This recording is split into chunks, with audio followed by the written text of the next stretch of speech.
নমস্কাৰ, মই এতিয়া গৈ আছোঁ ফুলকবি খেতি কৰা মালিকৰ ঘৰত। শহাপহুৰ কাৰণে পাত লাগে। খাবলৈ একো নাই শহাপহু। পুহি যি কষ্ট পাইছোঁ মই, ঘাঁহ চাহ নাই এতিয়া খৰালি কালত। সেইটো কাৰণে কবি পাতকে ল'ব আহিলোঁ আৰু। তাৰপিছত কি পাব? পাত চাত নাই, ঘাঁহো নাই এতিয়া। মানুহ জীয়াই থাকিব নোৱাৰে, শাক পাচলি গছ গছনিও জীয়াই থাকিব নোৱাৰে পানী নহ'লে। কেনেকৈ মৰি গৈছিলে কালি। অঁ, আজি কেনেকৈ তাজা হৈ গৈছে। জানো নহয়, এই পানীৰে কাম ন। পানী দিলে আৰু চব বস্তু বাচি যায়। পানী নহ'লে একো জীৱ বাচিব নোৱাৰে না, মানুহ হওক গছ হওক।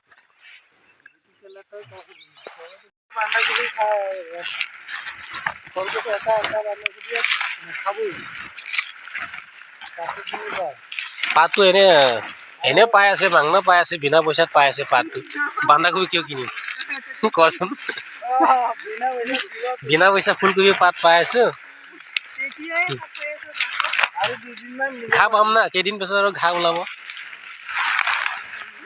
অঁ, এইবিলাক গোন্ধাই নেকি? এইবিলাক পাতো নাখায় শহাপহুৱে। এনেকৈ কোমলীয়া হ'লে খায় আৰু, এনেকৈ কোমলীয়া হ'লে খায় আৰু।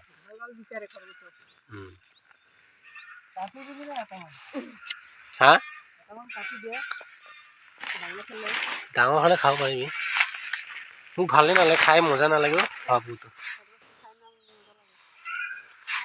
তহঁতে খাই নেকি? এয়া চাক ফুলকবি পাত, চাইকেলত গৈ লৈ আহিলোঁগৈ।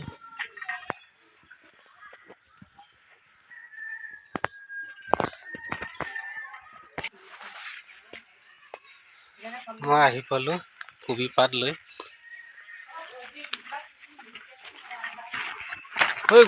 পুৰিলে।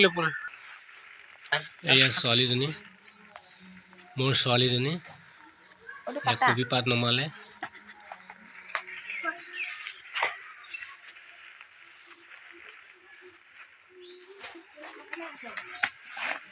শহাপহু কেইজনী যোৱাকালি ৰাতিৰ পৰা লঘোণতে আছে। ইয়া পাত দি আছে, ইয়া চাক ভোকত কেনেকৈ খাই আছে।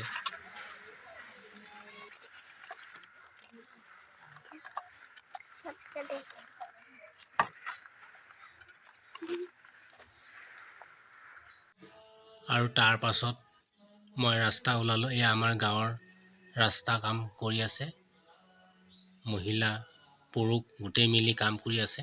এয়া আমাৰ গাঁৱৰ ৰাস্তা, চাই থাকক আপোনালোকে। আৰু ভিডিঅ'টো চাই ভাল পালে লাইক শ্বেয়াৰ কমেণ্ট আৰু ছাবস্ক্ৰাইব কৰিবলৈ নাপাহৰিব। ধন্যবাদ।